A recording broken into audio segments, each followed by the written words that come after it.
if you could, Vien, talk about solutions that we should ramp up on a large scale across the country and around the world as well. The problems are so big right now, if we don't have big, aggressive solutions, it's not going to work. And so we created the biggest fund in history in California, $2 billion for the poorest and most polluted communities, and now we're repeating that same success in Oregon and Washington and New York. And so when we begin to have 4 states actually make polluters responsible and invest the same money into solar panels, into affordable housing, into our schools, that's when we begin to see the aggressive transformation that we really need to see.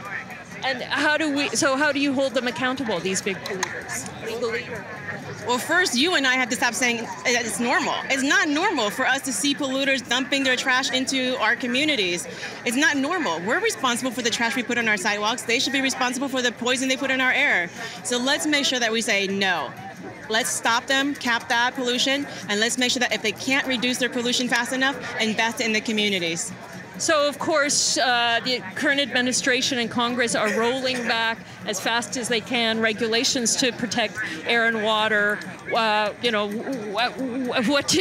do we do about that? And is the look now towards the next election and Congress? People need to remember how powerful they are. Their voices matter. They need to speak up. They need to go to their church meetings. They need to go to town halls. They need to go to their city councils and say, we want a better future. And they need to represent us. These congressional members, they work for you guys. They work for our citizens. Make sure that they're accountable to us. We deserve better, and we need to speak it. We need to demand it. Yeah. So do you think Flint was just the tip of the iceberg in terms of toxins in our water, toxins in our air? Can you talk about the national picture? Flint absolutely is just the beginning. In fact, my own zip code, 94601, Oakland, California, has worse lead poisoning than Flint, which is why we're throwing down and saying this is not acceptable. We got Van Jones, Common, Russell Simmons, Francis Fisher, and a bunch of celebrities who have come out and say, we want to make sure that Flint is not forgotten and that we're going to throw down and help support the families who are there. And so what about renewable energy projects at the local level? Are we seeing a lot of that? Is there a big growth in that activity across the country? We've seen some growth, but the problem is it's a threat to the big oil, and they are coming after us. And we need to push back. These clean energy companies that have been benefiting from the amount of work and support we've given to them, they need to now step up and fight. If they are going to have a future, they need to work with us to protect low-income families and help make sure that we're pushing back against fossil fuels. We need to see more of their work. So, yeah, in terms of environmental justice, how do we build the environmental movement to connect more to the people who are being worst affected by environmental pollution, but also climate change? That's such a good question, because you know who's going to be the communities putting our family members, our neighbors into the caskets is going to be in our communities. Our communities are the ones breathing in the bad air, drinking the dirty water. They're going to be the ones who are suffering the most. And if we don't begin to do some work around this and to really engage the communities that are most hurt, we're going to be in trouble. But here's the thing, it's not just about them. You and I, we're all dependent on this movement being successful. And we need to do better at actually making sure that these solutions represent them, that we're really engaging them. They're no fools. We have a bunch of attacks coming at us from different perspectives, from immigration to criminal justice to the climate change problems. How do we make sure that we're coming to them in ways that make sense, right? Because we all have a vested benefit.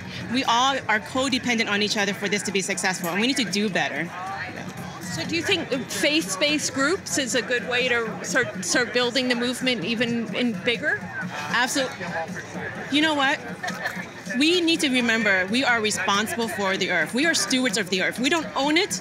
We're responsible for making sure that we have a decent community, a decent planet to pass on to the next generation, and take our role as stewards of the earth more seriously. Faith-based leaders, fundamentalists, people who care about God's word, people who care about the future of our planet, they need to remember that they need to be leaders in their own communities and rally the community, the faith community, to really be engaged in this work. Anything to add I might have missed about public health, about who's worst impact? the impacts we're already seeing here from climate change?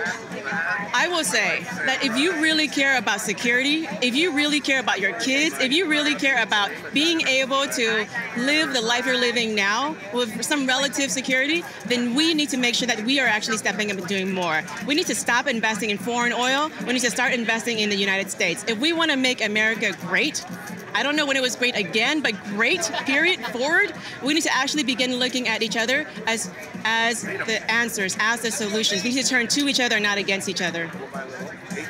Thank you.